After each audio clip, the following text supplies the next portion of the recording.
Good evening, everyone. I'm continuing the series of Pirkei Avot. So Pirkei Avot have 6 chapters, and in each chapter there's few Mishnayot. And today we finished exactly 3 chapters completely. We're starting the 4th one. And Pirkei Avot, for those I see some new faces here, it's a collection of all the wisdom of the sages, of Chazal, of the rabbis. This is information that we received in Mount Sinai 3,320 years ago. They collected everything and they made one Masechet, one chapter in the Gemara, in the Talmud, which is called Masechet Avot. Avot in Hebrew means fathers, which means this is the instructions of our great fathers that passed it on through the generation. And it's a great advice for life in general. So we're starting the 4th chapter today. If you remember, the last lecture I spoke about learning Torah, doing business, making parnasa, making a living, and all these other subjects that the last few Mishnayot of chapter 3 are speaking about. Today we're starting with something different, and we're going to define now some of the things about ourselves that, maybe will change our mind a little bit, but this is what it starts. Rabbi Shimon ben Zoma is one of the Chachamim. He wasn't in a level of the rest of the Chachamim. That's why they don't say Rabbi. They just say Ben Zoma Omer. Everything is very, very precise. If they call him Rav, then it's an Amora. That means the generation after the Tanaim. They say Rabbi, that means it's the generation of the Tanaim, the one who, in the time when they wrote the Mishnah. If they say Rabban, that means it was a president, like Rabban Gamliel. So some of the people, they are such a high level that you don't call them anything, you just call them with their first name. Nobody calls a rabbi with his first name today. You go to a rabbi, his name is Abraham, you don't say, hey Abraham, how are you today? You don't find it. But in the old days, it was an honor for a rabbi. If he was in such a high level, there was no title for him. It was above, like Shlomo HaMelech. You just say Shlomo. It's already above everything. Or Rabbi Yehuda Nasi, they just call him Rabbi. Or many other ones that they say just their first name and that's it. So Ben Zoma says, Hezu HaChacham. Who is a wise person? Who is wise? In today, if you ask a person who's wise, they say, well, he has a degree from Harvard, he went to, a great law school, or medical school, or he's a brain surgeon, or he's an Israeli jet pilot. That's a smart person. That's what people would answer. According to the Torah, none of the above is correct. Let's see what the Torah says. First, Ezu HaChacham Alomed Mikol Adam. Someone who agreed to learn from every human being. His nose is not all the way up. He can learn from his professor, he can learn from his rabbi, he can learn from one little kid that showed him something, and maybe there's something to learn from that kid. From a goy, can learn from a goy. Some of the things we learn from the goyim. There are certain things we learn from the goyim. Some of the things in the Talmud, the Chachamim copy from the Greeks. About astronomy and certain things about math. Apparently, the Greeks were not precise in everything they said, but they had a great wisdom when it came to science. So the Chachamim were arguing with the Greeks. If the Greeks didn't have any wisdom, they wouldn't waste a minute on them. I have to make an argument with you. If you know a person has no knowledge whatsoever and he wants to debate the chief rabbi, you think the chief rabbi will have time for him? Give me a break. Let's meet in 70 years. After you learn 1% of what I know, then you come, we'll debate. Chachamim debate them, that means they knew. They are not fools. So, Ezu HaChacham Alomed Mikol Adam. Shene'emar Mikol Melamdai Skalti. If a person always teach, technically, how is he going to learn? When is he going to learn? From the questions of his students. Why? Because when your student asks you a hard question, it forces you to go and search for the answers.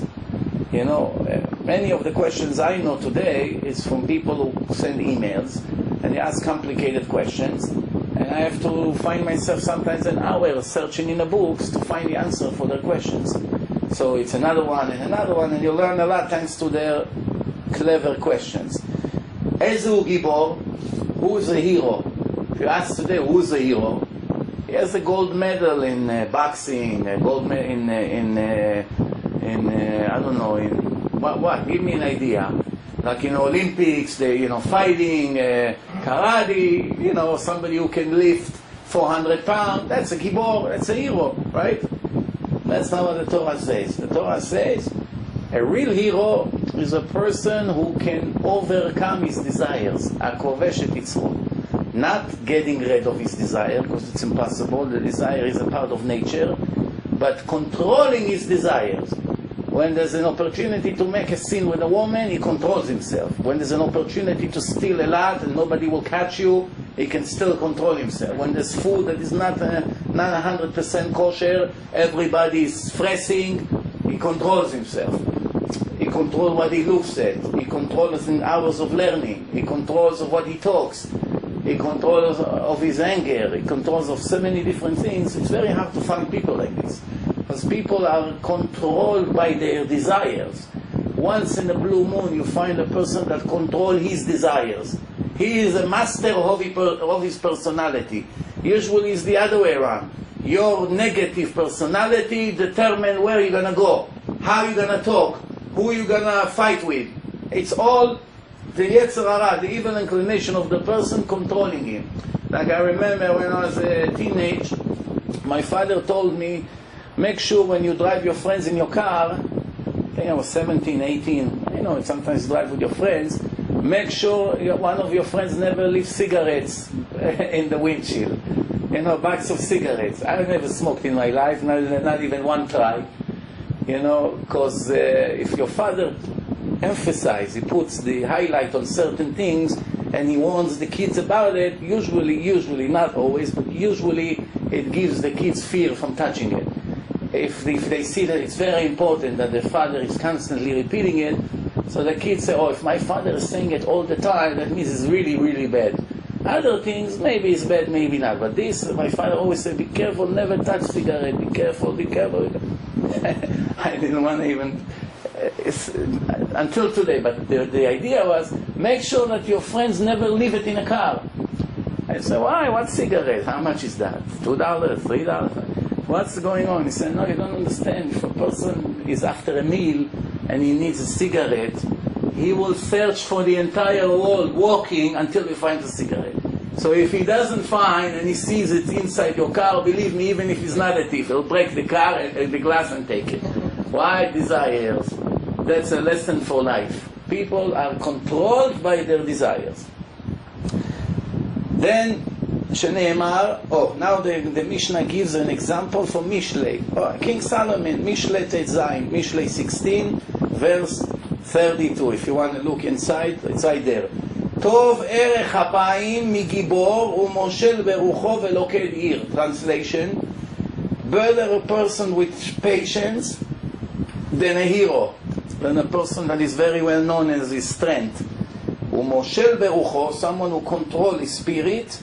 Miloked ir, from a person like a general that occupied the entire city with his army, like Napoleon and Alexandros Mokdon, all these great heroes. They are puppets compared to someone who controls his anger, controls his spirit, and controls his patience. He has patience for everyone, even if the kid asks 500 times the same question, he doesn't lose his temper. Or if he has a very foolish student, and believe me, sometimes it happens, and he just doesn't understand and always asks the wrong questions and always sees something stupid in the class, but he has to control himself. So this is a hero. Why? Because it's much harder to correct your traits than to be a bodybuilder or all these things that people are doing.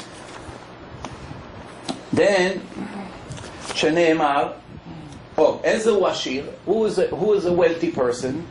Today you say, well, wealthy, welcome to the club of the billionaires. It used to be millionaires. Today a millionaire it's nothing. Almost every American is a millionaire. When real estate went up, every garbage house that was $200,000 became $1 million. Every American almost became a millionaire. Today everyone is on the way down.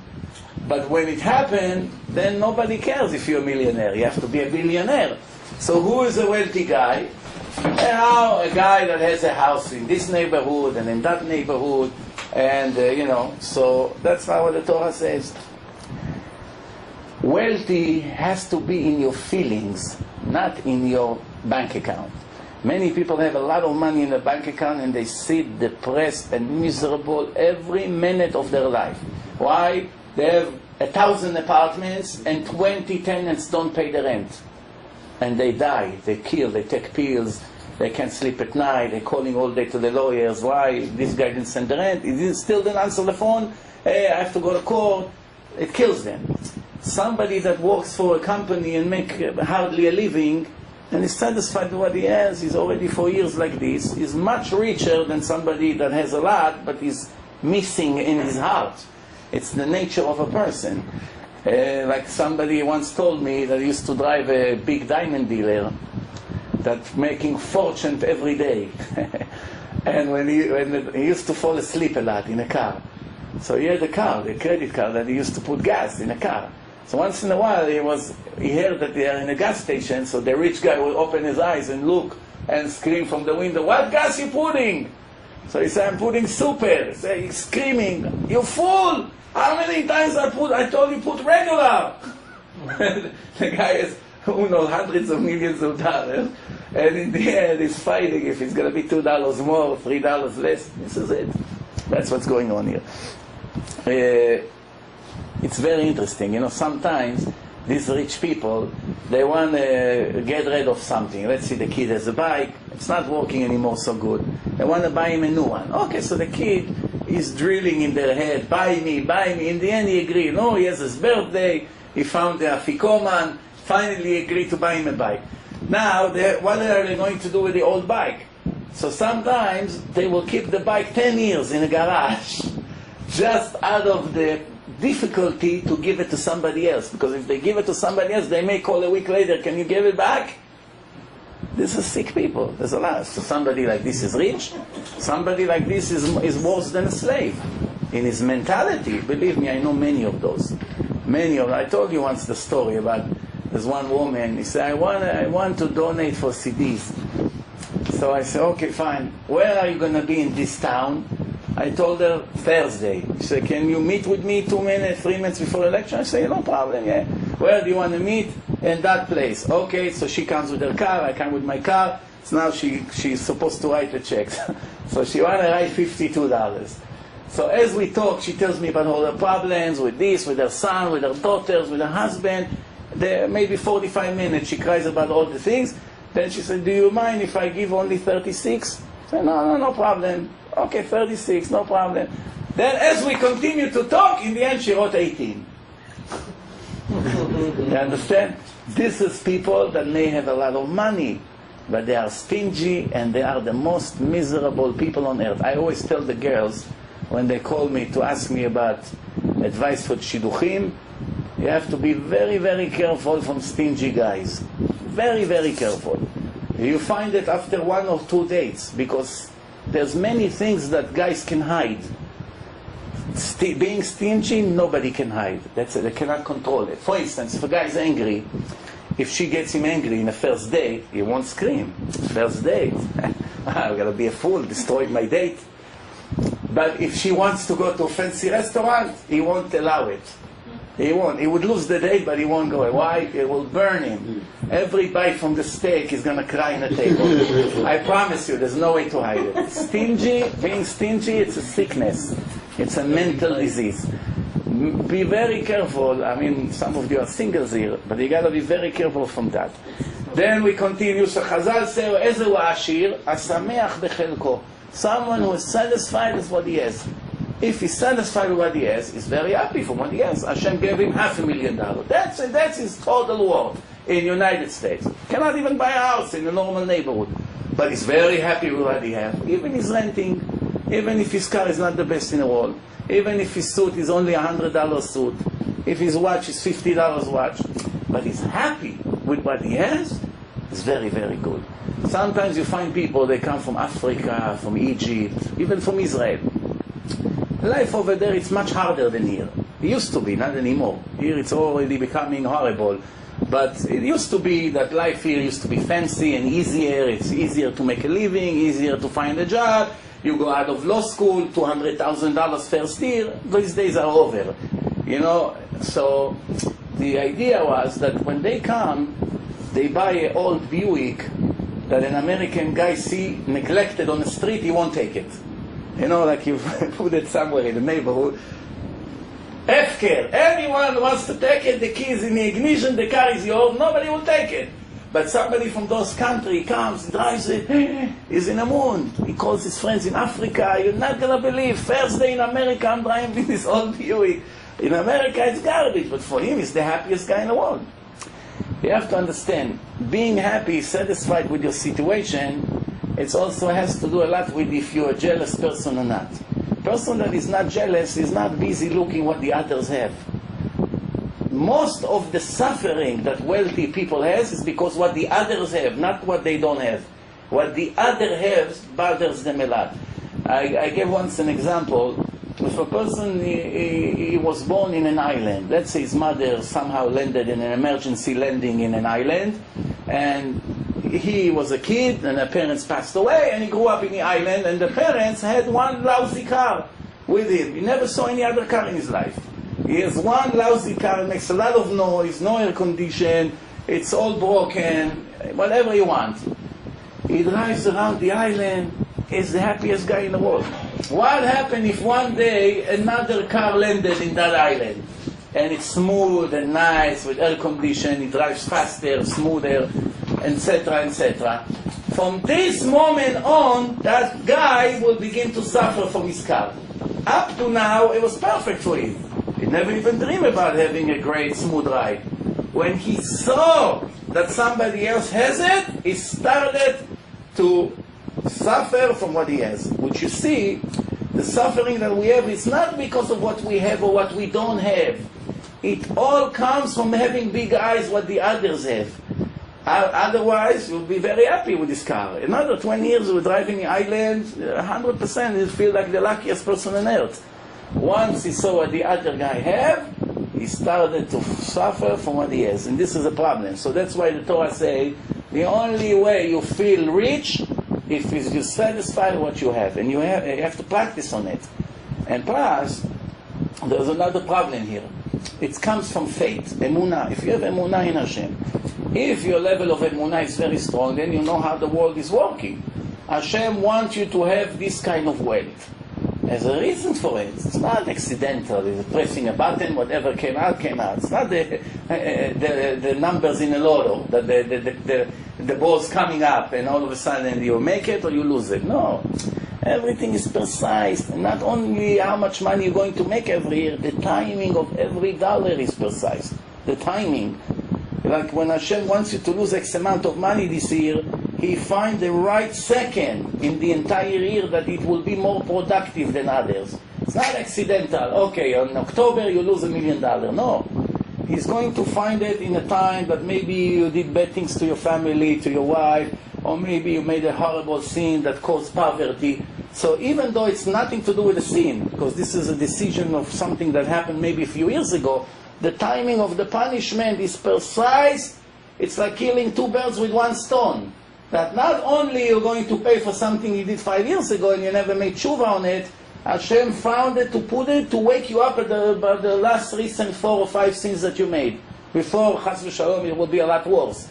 Everything is precise. So what's the point of being jealous with what the other have? Everyone has his own path in life. That's his test, that's my test, that's his test, that's his test. Everyone has his different tests. One of us has to be wealthy, one of us has to be poor, one of us has to be average, one of us has to be up and down all his life. There's so many things. So there's this being very, very foolish, jealous what the other people have. It's none of my business. I have to focus what Hashem gave me. That's what He wants me to have. If He wants me to have it, fine. If He doesn't want to have me, just as fine. Nothing more, nothing less. I have to be happy just as much. שנאמר, יגיע כפיך כי תאכל, אשריך וטוב לך. The little that you make with your efforts, you eat it, אשריך וטוב לך. You are the luckiest person on earth. Don't look what the others have or don't have. You know, in another place, Chazal says, Marbe nechasim, marbe deagot. The more properties people have, the more real estate, the more clothes, the more jewelry, the more stores, the more cars they have, it brings much more problems. If a person has one car, once in a while he has to take it to the garage to service it. Once in a while the air condition doesn't work, so he has to take it to the dealer. There's some problem, there's a manufacturer defect, the computer needs a reset, there's a recall, but there's only one car. So it happens twice a year. What happens if you have 4 cars? It has to happen 8 times a year.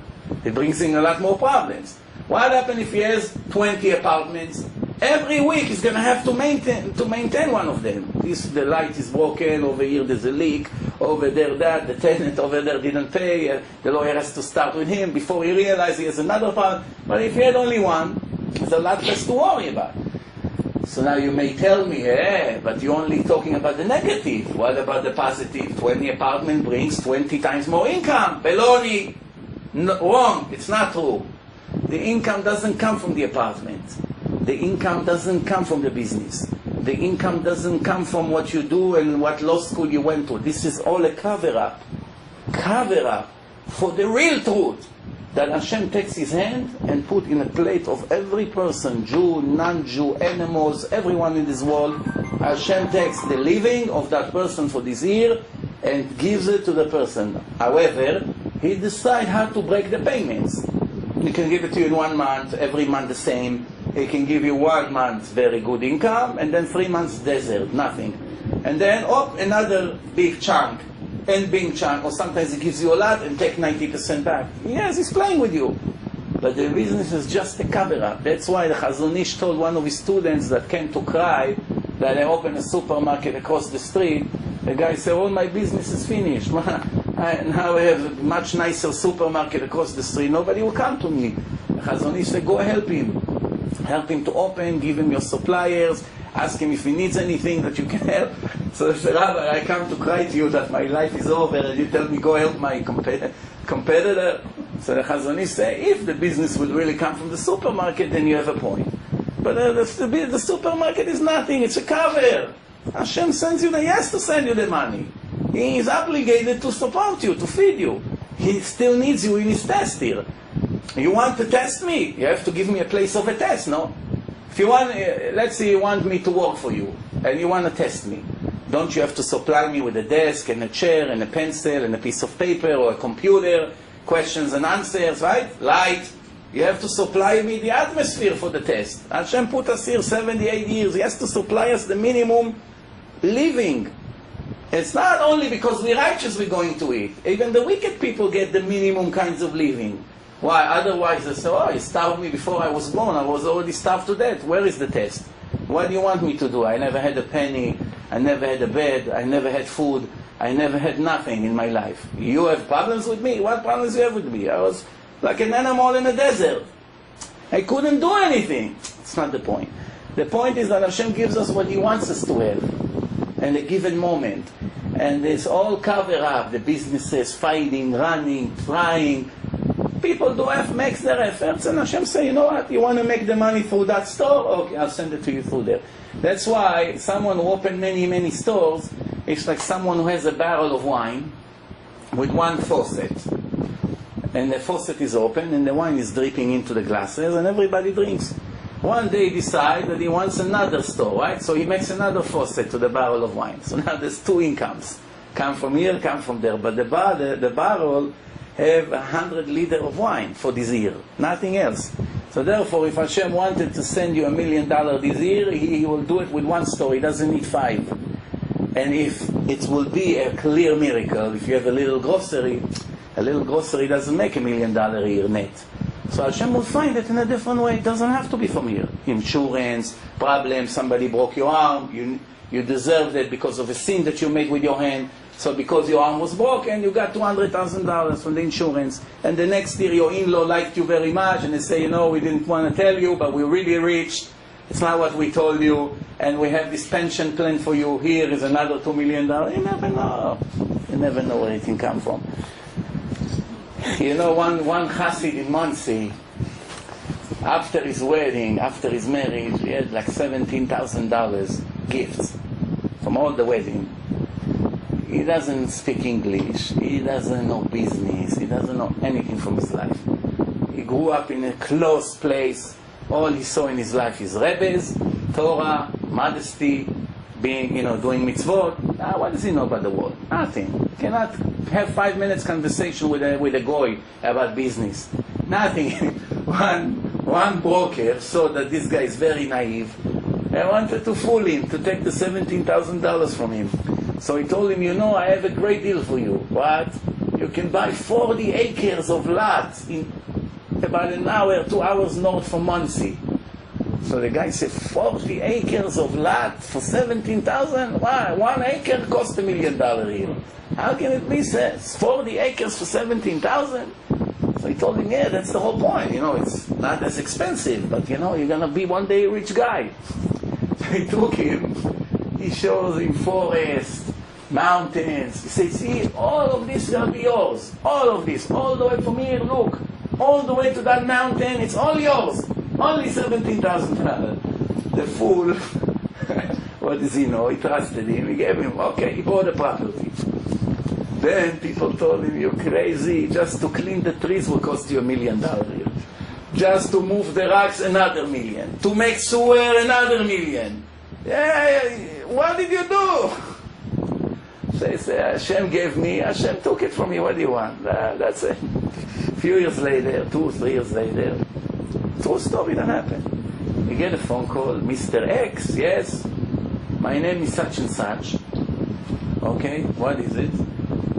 We found in a computer that you're the owner of the property over there.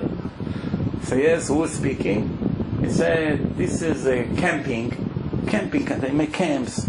They put places for trucks, for adapters, they charge, caravans. So they had all the way from the other side of the mountain. Now they had, Baruch Hashem, in those days business was good. They want to expand all the way to the other side. So they need this whole area. So they said, we want to buy your property. Are you willing to sell? He said, yes. So how much? Now this time you learn. So hold on, I'll tell you. Call me later, I'll let you know. Right away he took a sharp macher. The guy told them if they need it, they'll pay any amount. He checked more or less. He told them a few $1 million. They agreed to the deal. This Chassid became a millionaire from his stupidity. From his stupidity, he became rich. There was a shul. It's unbelievable. There was a shul. The Rabbi of the shul didn't even know how to write. Very primitive, very ignorant. But he's a good Rabbi in the shul. He gives aliyot. He cleans the shul. Everything is always tissue on every table. Everything ready for Shabbat every day. That's it. One day they replaced the rabbi. The old rabbi was old, and no rabbi came. So when the rabbi came, he said to the Rabbi, where is the book with all the donations and people, what they give to the shul, the expenses of the shul? I want to see what's the financial situation here in the shul. So he said, what do you mean notebook? I don't have a notebook. It's all in my head. I have a box. Whatever they give, I put in the box. Whatever we need, I pay and finish. It's all by the box. Right away, they felt something is not right here. The rabbi told him, no, I'm very sorry. We cannot go on like this. We need a notebook. We have to write everything, what's going to be. You cannot, what is this, a box? Sure, it's like a business. You have to have a report. What do you do with the money? What? Tomorrow somebody that gave a donation will come and say, what did you do with my money? What are you going to say? You say, I'm very sorry. I'm here for 20 years. I never had to do any part. Nobody ever came and asked questions. The shul is running. Everything is beautiful. In the end, he admitted that he doesn't even know how to write. So the rabbi told him, listen, I'm very sorry. We don't need you here anymore. We'll pay you one big amount of money, compensation for the years that you were here. He told somebody else, get me a different rabbi that knows how to run a notebook. So they fired him. He gave him X amount of money, whatever it was. Now he has the money. He doesn't know what to do. He goes to the Rabbi. He said, Rabbi, I see 20 years I built the shul, I expanded, I did everything. Now they threw me out, they gave me this money. But I don't know anything to do with this money. In a few months it's going to be gone. So the rabbi told him, you know the way all the way here from the next town? Yeah, there's no motels on the way.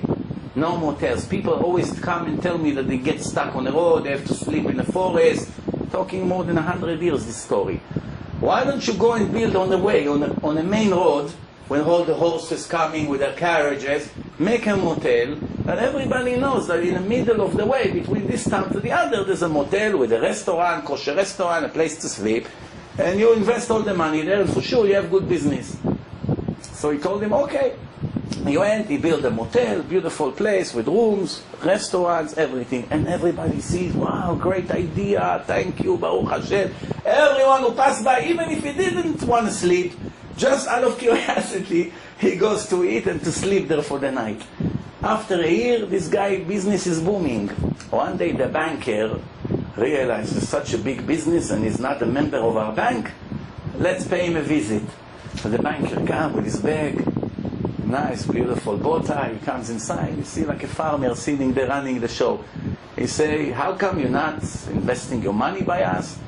You know, we are the main bank here in town. Baruch Hashem, you have such a great business. How come we never saw you as a customer? What are you doing with all your money? He say, I have a safe. Everything I hide over there. I said, that's not the right way to do business. The banker said, it's very primitive. So he said to him, okay, listen, this is a great opportunity.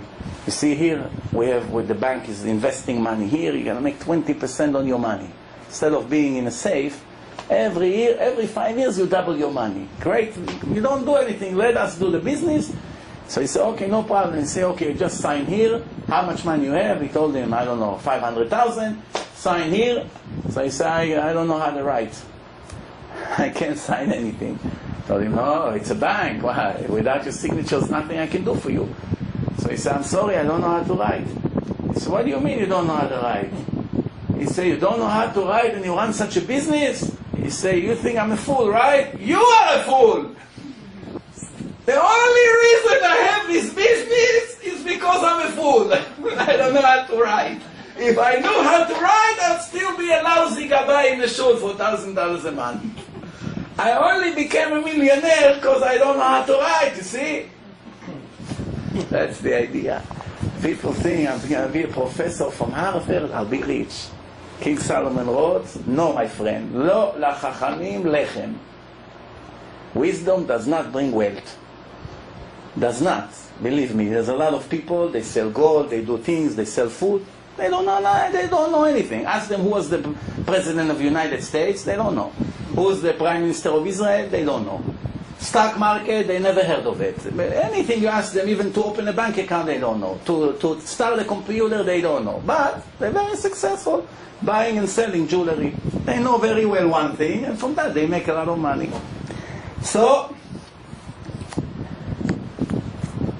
the idea is, who is a rich? Someone who is satisfied with what he has, and is never looking to others people's plate. And the last thing in this Mishnah, miu mechubad, who is a respectable human being. Right away you may think, president, an owner of a big company, a great professor, a great general in the army, that's called mechubad. A great celebrity, a rock and roll singer, I don't know, in a band. It's mechubad. Everybody asks for his signature, no? That's not what the Mishnah said. The Mishnah says, Ezu mechubad hamechabed et habriot. Someone who gives respect to others, that's a sign that he is himself is a respectable human being.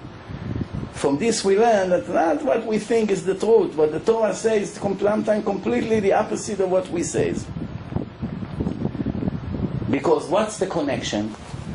Because when you give respect to every person, you never have enemies. Everybody loves you. Some people, no matter who they meet, they talk to in their entire life, they can live 70, 80 years, not one enemy they have. Never. It's impossible to be their enemy. Such nice people. They can never fight. As soon as somebody did something bad to them, right away they run to the side. Okay, no problem, don't make a big deal out of it. No problem, no, forget it. No, he's right, he's right. This is their nature. Nobody can hate them. Even people who did bad things to them once, twice, 3 times, eventually they get embarrassed. How many times I will bury this guy and look at how nice he is to me. In the end, they turn around. The next Mishnah, Ben Azai Omer. Ben Azai was a rabbi that didn't want to get married. was a giant, huge scholar, and didn't want to get married. So the rabbis told him, don't you know that the first mitzvah in the Torah is to get married and have kids? First mitzvah from the 613. So he said, I'm not a regular person. I'm addicted to Torah. I cannot live 1 minute without the Torah. Hashkan nafshi Torah. You will take away the Torah for me 10 minutes, I'll drop dead. I can't live. For real, not making a show. How can I have a life with a woman? I have time to sit with her and talk to her about the phone bill and how she cuts the okra today or the Israeli salad or what watermelon to buy when I go shopping. I don't have this. I mean, for me, it's you kill me. It's not that I don't want, I just can't. So the Chachamim say it's right. It's an exceptional case, but the Chachamim say it's the last one in history. After him, nobody can copy him. En yoter Ben Nazai. Ben Nazai was Shakdan.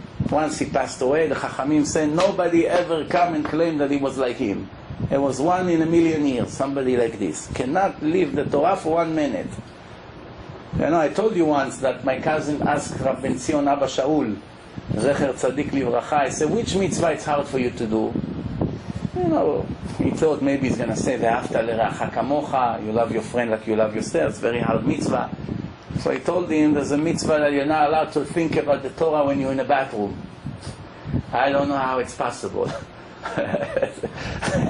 Which means every minute that he was up, all his mind was thinking Torah, nothing else.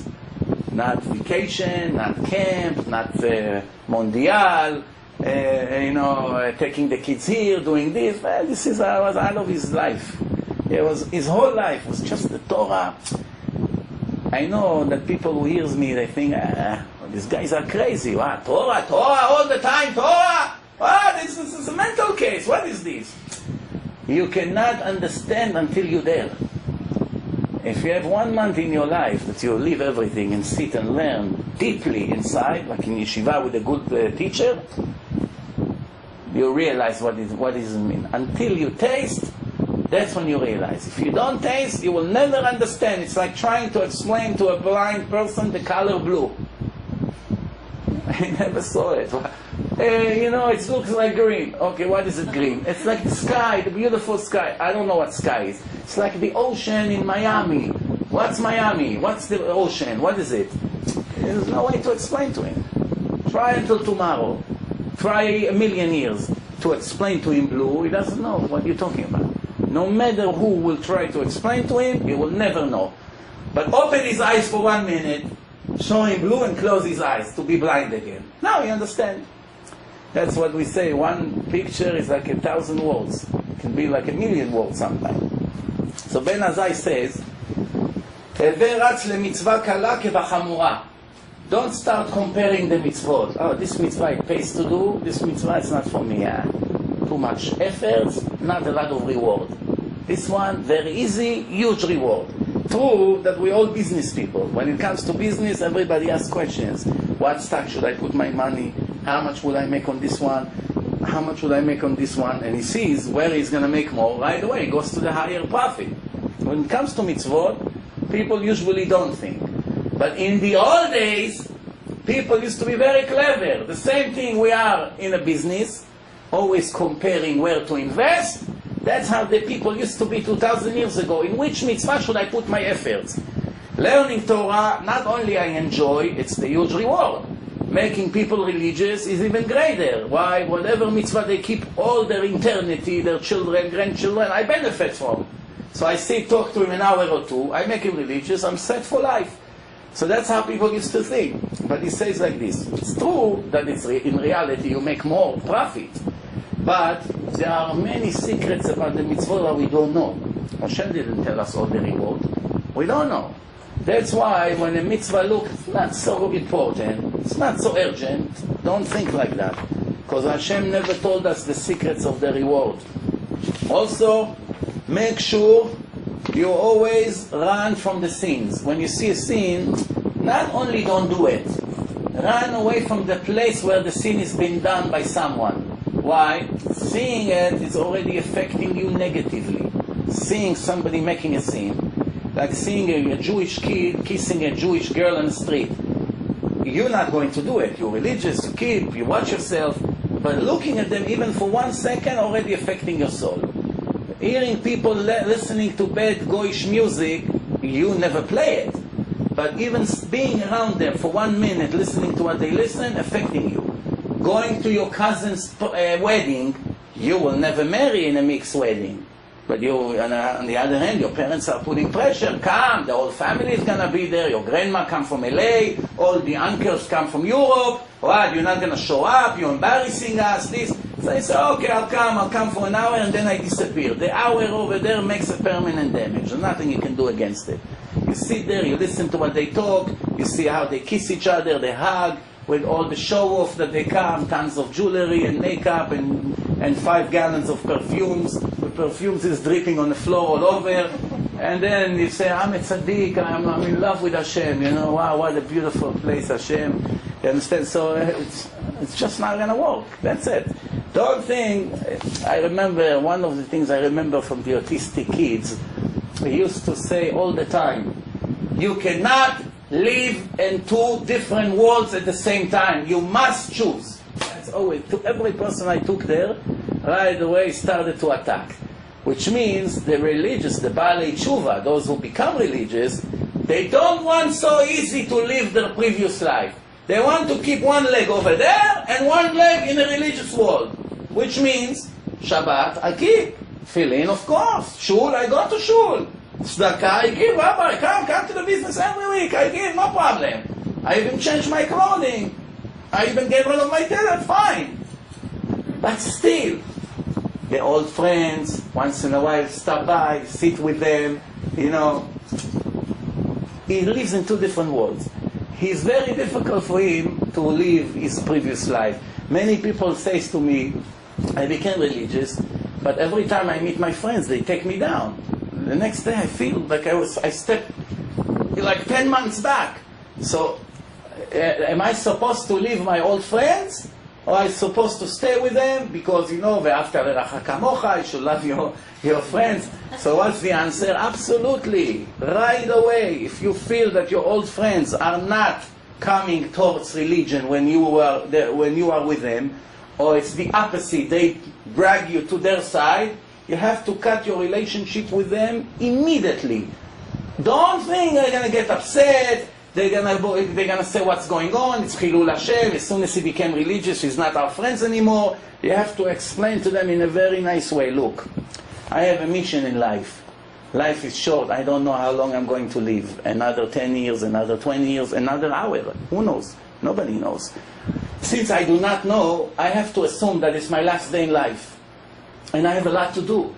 Sitting with you, talking about soccer and basketball and vacations and girls and the clubs that you went last night and what your wife likes, the new bag or the new shoes that came out and that designer and that fool and that things, that's gonna take me away from eternity. That's not Hashem. That's fake. This is all fake life. I gotta cut, I have to terminate these things out of my vocabulary. Erase it from my cell phone, erase it from my computer, old magazine, old newspapers, habits that I used to have. I gotta cut it out. This is a sign that I love Hashem, that I'm starting to clean my life day after day, every day something else. It's impossible in one night, impossible, it takes years. But a person has to always move forward. Sometimes people become religious, a few months, they're very strong. Then after that, they feel, I'm already the Rabbi. I'm already a Rabbi. You know, soon he's going to buy a crown and he has 1,000 students following him. And right away, he goes back to his friends and start everything as usual. In the same thing. Or some people say, Rabbi, in business, religious, I'm in my town. Here in my business in Manhattan, it's a zoo. You have to be like them. If you're not going to be a crook like them, you're never going to make business. So what? So the Torah was only for Monsey. But when you go to Manhattan, you become a zombie. When you go to Monsey, you become a Rabbi. Yeah, 2 lives. Rabbi, now we go to vacation.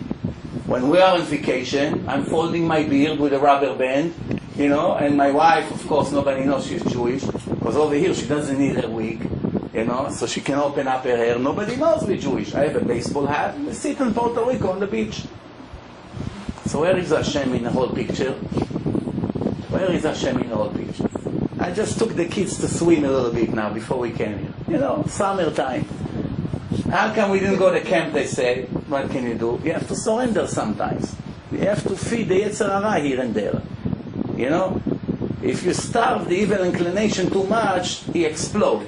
And then it's too bad. You have to feed him a little bit, a little bit. So the guy over there, tzaddik, wonderful person, he's telling me about 4th of July weekend. He tells me a name of a place. I never heard about this place. So I asked him, what's in this place? It was packed with people. It was horrible. So many going, so many people cannot move anywhere. I say to him, what's that place? I thought a park. Where a religious guy finally wants to go, maybe a park.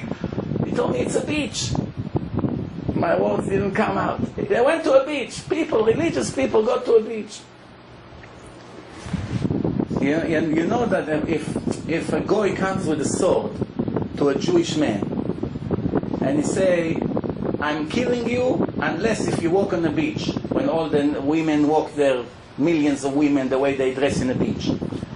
I kill you or you walk there with your yarmulke like this in the street, or your beard or whatever. He has to die and not to agree to go to the beach. The people go, they pay money to go to beach.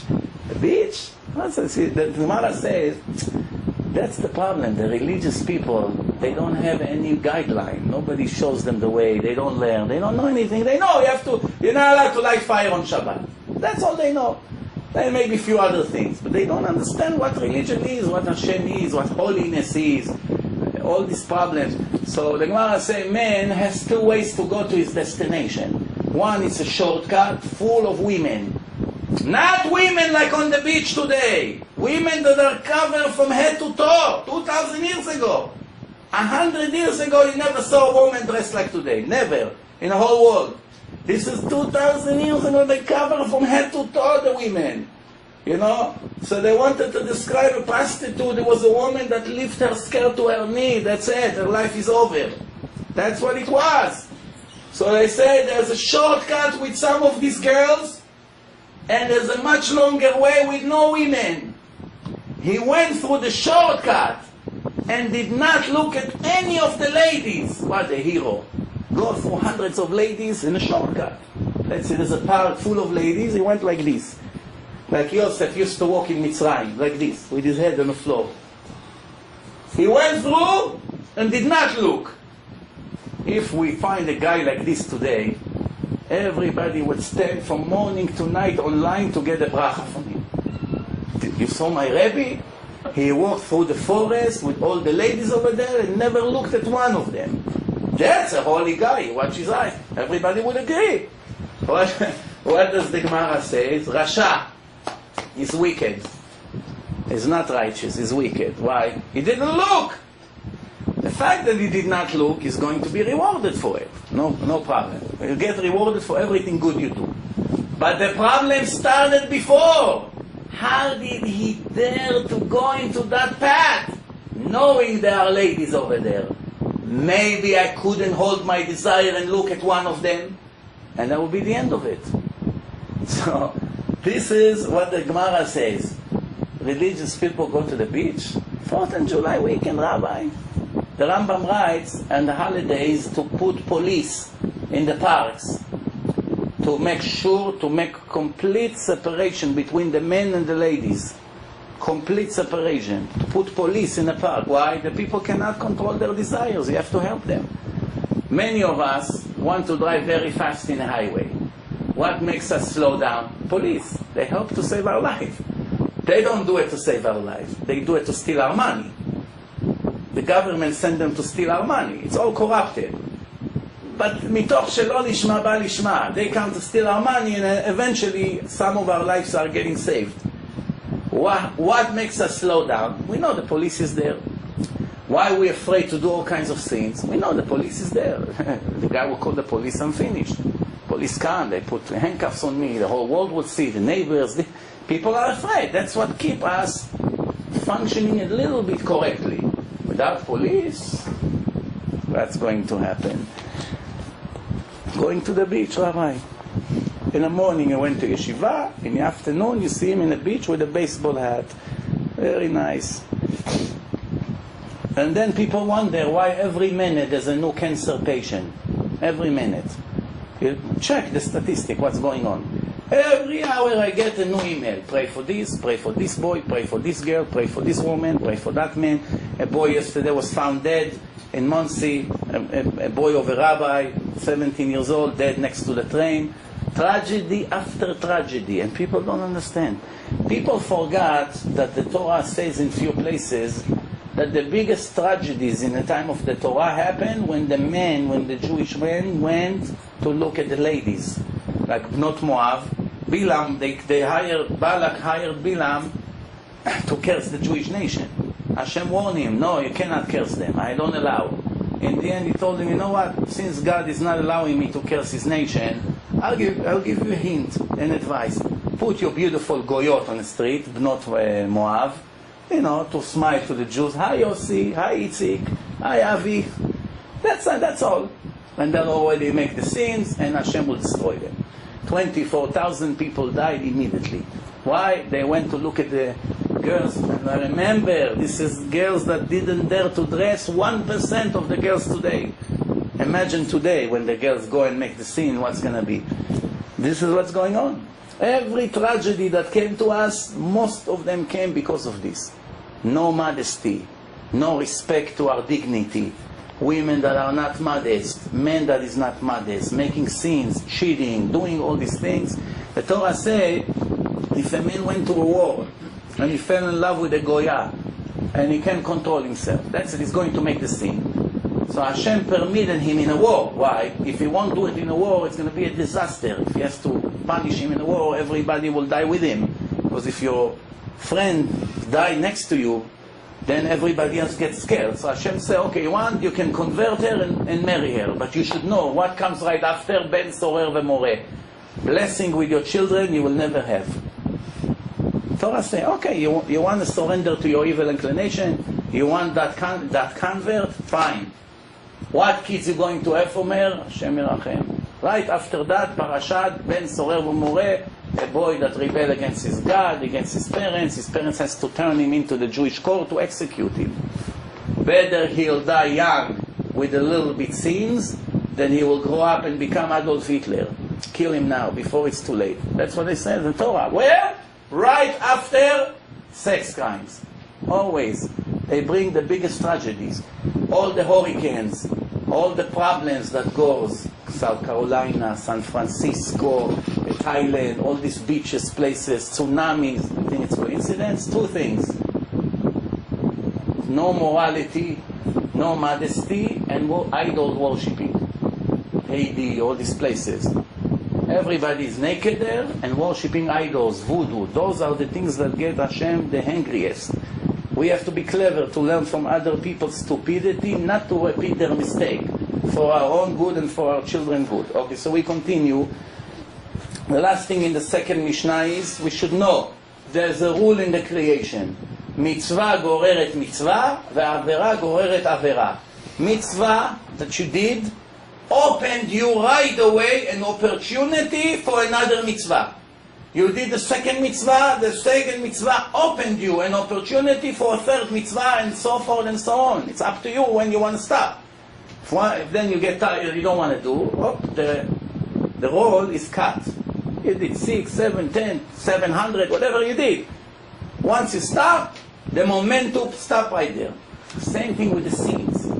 You made one sin, right away the evil inclination, the Satan, is attacking you right away with another temptation, another test, another trap. One trap leads to another. It's like a person take one bite from a forbidden steak. It's delicious. Right away, what happened to him? I want already the second one. It's called avera goreret avera. You spoke Lashon Hara about one person, a minute later you go on the street, you have an opportunity, a girl comes, something happened, you make a scene with a girl, next thing right away something else. Why? One thing leads to another. You go on a momentum, positive, it's positive, negative, it's negative, that's how it is. Then the third Mishnah, Ben Azai, continue with what Ben Azai says, Hu haya omer, Al te'i baz lechol adam. Never disrespect anyone. Never. Don't look at people and disrespect them. Jew, non-Jew, male, female, smart, foolish, rich, poor, handicap, whatever the case may be. Never get to a situation that you disrespect people. Always respect every human being. אל תהי מפליג לכל דבר. What does it mean? מפליג means to go too far. To go too far.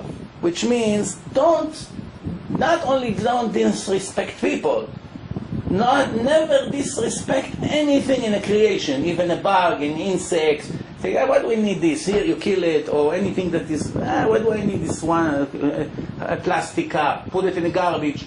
People get to, it's called in Hebrew mezalzelim, disrespect.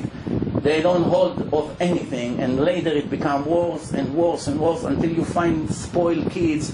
You give them hundreds of dollars toys. They play 1 hour, and the next thing you find it in a garbage or in the street. Why they are like this? Because their parents raised them like this. They disrespect. You buy them the nicest bike. The next day you find the bike in the middle of the highway somewhere. They don't care. They go somewhere. It's hard. They don't want to go they bring the bike back. They leave it over there, $200. My father is rich, no problem. What happens if one day they grow up and they won't have the money that they had? Now you're going to have a Prozac addicted patient. He needs to live on a Prozac. Why? He cannot handle life. He needs anti-depression. Why? He grew up like a prince or a princess, and now she's on her own. She finally met her Talmid Chacham. They have a little apartment. They have a lousy car. It's not the beautiful mansion that she grew up in. She doesn't want this. No, give me a cat, I can't. I'm not used to this. One guy came on the shidduch to meet the father of his future bride. So he came to him in his beautiful house. He says to the guy, what are you doing? He said, I'm learning full day in yeshiva. He said, what are you planning to make parnasa? He said, I'm not planning. I'm going to continue to learn. He said, well, how are you going to afford an apartment for my daughter? He said, Hashem Ya'azor. He says, how are you going to have a car to drive around? Hashem Ya'azor. He says, you're going to have money to pay the electric bill? How are you going to afford it? He said, Hashem Ya'azor. Everything, Hashem Ya'azor. Then he screams, Rivka! I didn't know my name is Hashem. Hashem Ya'azor. You are wealthy already. You pay me for all that. Right next to where I live, there's a very big Rav, big Talmid Chacham. Mamash, the shul, almost next to my house, maybe 5 steps from my house, there's a big shul. And the Rav over there is one of the better Ashkenazi rabbis in America. He's a great speaker. And not only that he's a great speaker, he's really a person that connects to Hashem Express, with no obstacle in between. Mamash Express. You should see the way he walks, the way he talks. Every move that he makes, you see, is not in this world. Mamash, the way he prays, completely out of this world. Mamash. You see, it's a living example how a Jew is supposed to be. So when he was 20 or whatever, 19, when he was about to meet his wife and get married, they send him to a gvir. Gvir means in a religious world, a wealthy man.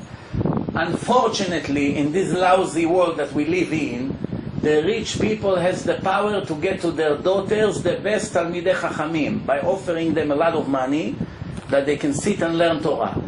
The kids wants to marry them, they agree because they know I'm not going to have to worry about parnasa and making a living. I'm going to have to sit 20, 30 years and learn Torah. For me it's worth it. Even if the girl is not the most beautiful one, she may not be the best righteous girl around, but the fact that the father committed to all the expenses, already it's a very great advantage. So he went to meet a wealthy guy for his daughter. The guy asked him, what are you planning to do? He said, to learn all my life. He said to him, you want to make any efforts to make a parnasa, something? Maybe you teach, maybe you will be a sofer, write mezuzot, something, make a living. I'll help you. It's not that I won't help you. But do you want to do something? He said, absolutely not. I don't want to waste 1 minute of my life about nonsense. I only want to do Torah and Torah and Torah all the time. So he said, okay, I'll get back to you. He goes to his friend, 2 rich guys. He says, so that's chutzpah, guy. What the nerve this guy has. in my face, he tells me I'm going to live off your money all my life. What do I want to do? Learn Torah all my life. So the other guy told him, that's what he told you? Who is he? So I told him the name. The next day he ran to the guy and said, remember what you asked for the guy yesterday? I'll give you everything. Marry my daughter. Who is she? Here is she. You like her? Yeah, beautiful, no problem.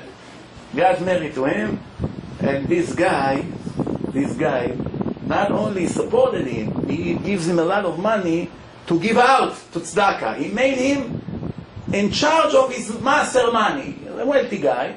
So all the 20% from his income he puts in a fund, and people, for every morning after the Shachrit's prayer, there's a line of 20 people standing by his office in a shul, and he gives each one of them 100, 150, 50, each one every day like this.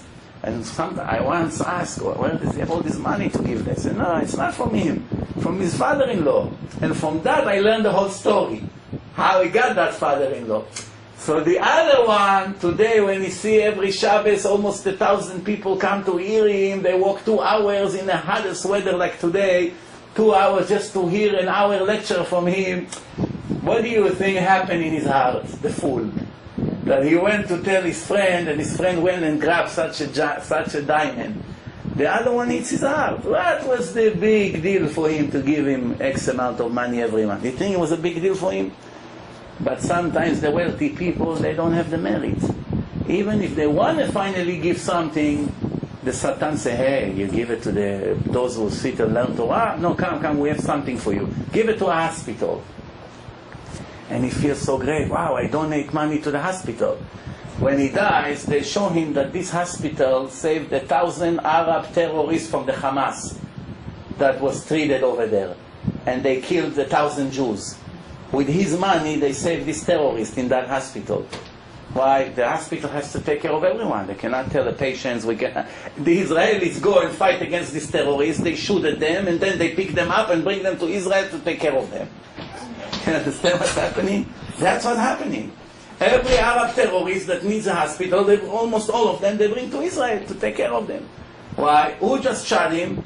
The soldiers are fighting against these terrorists. They come to attack, the soldiers kill him, they take him with a helicopter to Israeli hospital, they take care of him, save his life, and the taxpayers of Israel has to pay $25,000 an hour for the helicopter to take this murderer monster that came to murder kids. And he got shot, so now we have to take him to take care of him. You understand? That's the world we live in. What can you do? That's the world. Give respect to every person. We're almost done. Time is running out. 5 more minutes. So, why? Because you never know when you're going to need that person.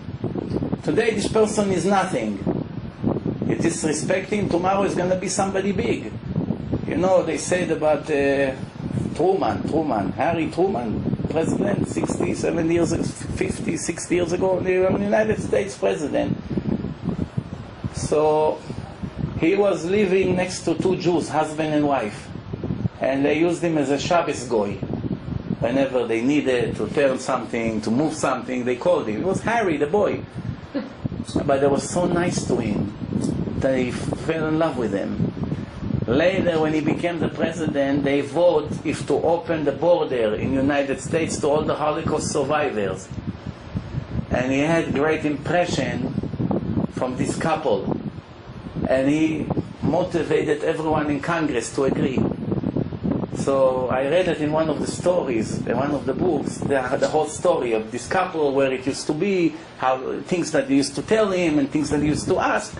The relationship between Harry, the boy, that nobody ever dreamed that one day he's going to be the president of the United States, and they treating that guy so nice, eventually this couple is benefiting, is earning all the life saving of more than 100,000 Jews that came here after the war, and many of them were rabbis that opened yeshivot. They have a piece in each one. What? Thanks to the Kiddush Hashem they made next to Harry the boy. Imagine they say, this boy, what are we giving him so much respect? You never know. One day your life can be dependent on that person, or not you, another Jew. People don't understand. I once told the story about Rabbi Yaakov Kamenetsky and his wife. They almost got killed because of a thief. Rabbi Yaakov Kamenetsky was one of the important rabbis in America in the last 100 years. He had thousands of students. All the important Ashkenazi Rabbanim in America, many of them are his students. And when he was a Yaakov, a young man with his wife, newly were married, they went to a town in Europe, and it was a freezing, snowing day, rain, snow, freezing wind, and people had to walk in those days, and they saw that it became night, they won't make it. So they looked for a house of a Jewish person to sleep in his house. So they saw a mezuzah in a nice, beautiful house. So they knock on the door, the rich guy opened the door, he say, "We're looking for a place to sleep." Say, "No, I'm sorry, I cannot let you sleep." Say, "No, only one now, we don't want anything, just a bed, sleep, 5 in the morning, we get up, we leave." "No, I cannot let you in." They begging 10, 15 minutes, "I'm with my wife, we'll freeze to death. I'm sorry, I'm not letting you in." In the end, after begging him, he allowed them to stay on the side of the house, under the shed there. There's a cover from the rain that they won't get wet. All night they was sitting outside, freezing. Then they left in the morning. Then in Shabbat, the next day was Shabbat, he sees on Shabbat this cool guy, the rabbi of the shul calls him and gives him the best aliyah on Shabbat morning. So this guy didn't let us in, they give him so much respect here in the shul. I cannot sit and not do anything about it. He runs to the rabbi, he calls the rabbi to the side. "This man is a murderer, how do you give him aliyah bichlal? He didn't let, we were freezing to death, he didn't let us in the house. What are you?" You know, so I said, "Rabbi, relax. After the davening, I'll explain to you what happened."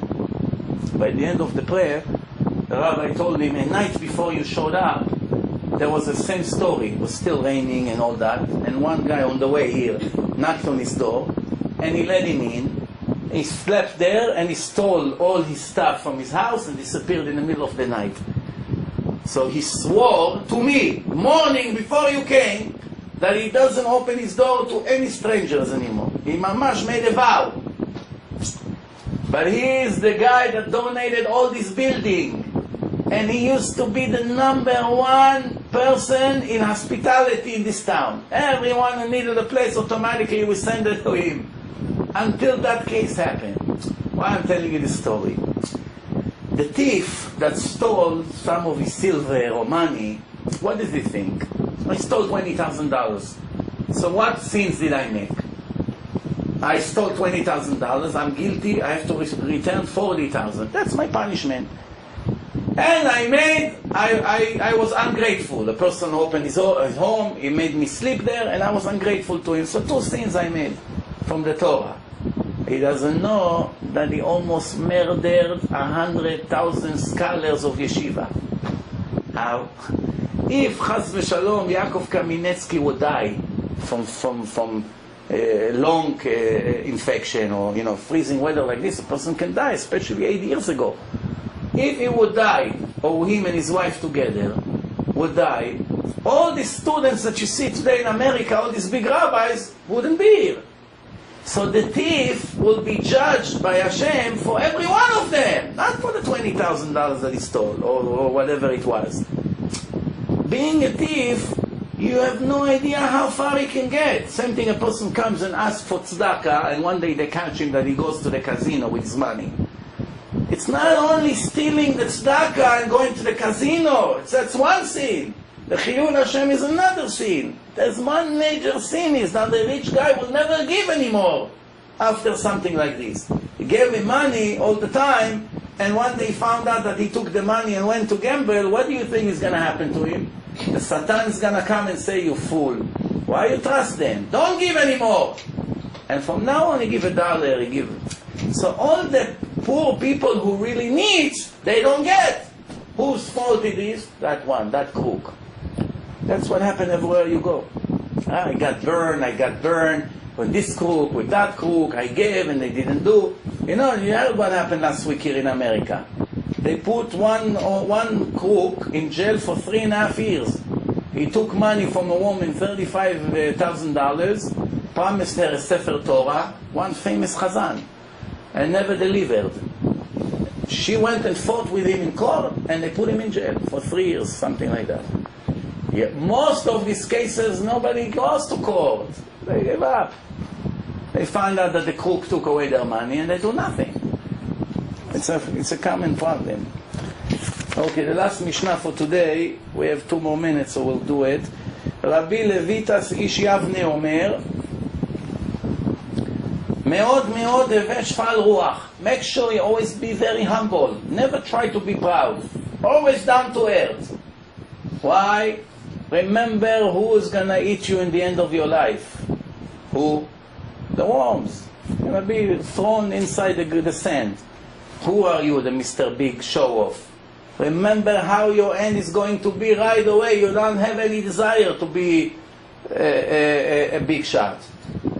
Rabbi Yochanan ben Broka says, כל המחלל שם שמיים בסתר, נפרעים ממנו בגלוי. Everyone who makes Chilul Hashem in hidden rooms, when Hashem will punish him, he will be open to everyone in public. What does it mean? How can you do Chilul Hashem in hidden rooms? Chilul Hashem is in front of people. When they see you with a yarmulke and you curse, that's Chilul Hashem. When they catch you with the yarmulke stealing from the supermarket, that's Chilul Hashem.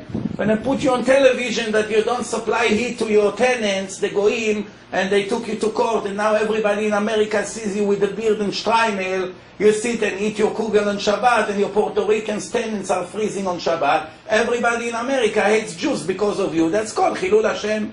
But if you did it in your bedroom, who knows? So the answer is, everything that a person is hiding and doing, which supposedly if he would do it in front of people would be a disaster, there would be a big embarrassment, that's called Chilul Hashem Baseter. Imagine if they had a candy camera, what a disaster it would be. That's called Chilul Hashem Baseter. Even though nobody saw, the potential that if somebody would see and tell the world what you just did in hidden rooms, it would be such a disaster. That's called Mechalel Shem Shamayim Baseter. What's going to be the punishment? When Hashem will reveal you to the world and make sure everybody will know about what you did. It won't be one person caught you in a room and he keeps it between you and him. Okay, I promise I won't tell anyone. No. When you're going to be revealed to the world, Hashem will make sure everybody knows. Echad shogeg ve'echad mezid b'chilul Hashem. Which means Chilul Hashem, it's not only if you did it on purpose. Even if you're not so careful and accidentally it happened, it's still Chilul Hashem. When Moshe Rabbeinu hit the rock, what was the problem? Hashem told him, talk to the rock. Talk to the rock, and the waters will come out. And Moshe came to the rock, and he spoke. The water didn't come out. After a few words that Moshe says, he saw that nothing is happening. He hit the rock, and the water came out. What's the big deal? For that, he did not enter the land. That's one of the 5 sins that Moshe made in his whole life, if you can call it a sin. And what was the problem here? Why Moshe got punished so much that he hit the rock? He spoke to the rock. He didn't help. So he hit the rock. What happened? The problem is that Datan and Aviram, the 2 liberal Jews, we have many of them today in America and in Israel. It's called liberal Jews. They do everything to help the enemies of Israel against Israel. Everything they can. If he's a judge in a court, in a Supreme Court, in a court in Israel, if he's in the army, if he's in a newspaper, if he's in the media, always against the Jews. Never towards Israel. They're always with the enemies. Help them, give them. Why are you tough with them? What do you mean? This is terrorists that come to murder kids. We're going to protect ourselves. No, you have to be human. We cannot be like them. That's called, in America, liberal Jews. So there used to be few of them already in the Exodus of Egypt. The Torah said, Datan and Aviram. 2 wicked people that makes a lot of problems to Moshe. They came to the people and say, big deal. Moshe said that soon he's going to get us water from this rock. He's a shepherd. Every day goes with the sheep here for years. He knows every rock, which one has a spring water underneath. So when he's going to do something with his rock, he knows that this rock has a spring. Let's see him getting us water from this rock. Not from that rock that he said. Let's see you giving us water from here. Now Moshe is thinking, Hashem told me speak to this rock. But if I speak to this rock, they already ruined the magic. the miracle it's not effective. They convince everyone that this rock, it's a trick. For me, for Hashem, it's no problem. He can get water from this rock. He can get water from this rock. I'm sure he will understand me that I did not go to that rock and I went to this rock. Why? Because I want everybody to see the greatness of Hashem. He's trying to help Hashem, not to go against Hashem. But the 1 minute that Moshe spoke to the rock and water did not come, they were laughing, all of them on the floor. All the wicked people that came with them, all the gang of these liberal Jews that goes against the leader as usual, they were laughing. You see, I told you. So when he's angry, he hit the rock. Tons of water came out. They all were silent. They got shocked because they saw they made a mistake. So it was a happy end. Good, happy end. No, like in the movies, there's always a happy end. But the 1 minute Chilul Hashem, not intentional. Chilul Hashem made Moshe Rabbeinu not enter the land. 515 prayers with tears didn't help him. Why? Disgrace the name of Hashem. It's a very big, horrible sin. It's not just another sin. It's when people see what you did, and because of that they disrespect Hashem or their religion, it's a horrible thing. And that minute, Moshe did not have forgiveness for it. That's what it means here in the Mishnah. When you make a Chilul Hashem, even not intentional, in a hidden room, not intentional, when it comes out, it's a disaster. Bezrat Hashem, we'll see you on next Monday, right? Next Monday. Thank you very much for coming. Good night.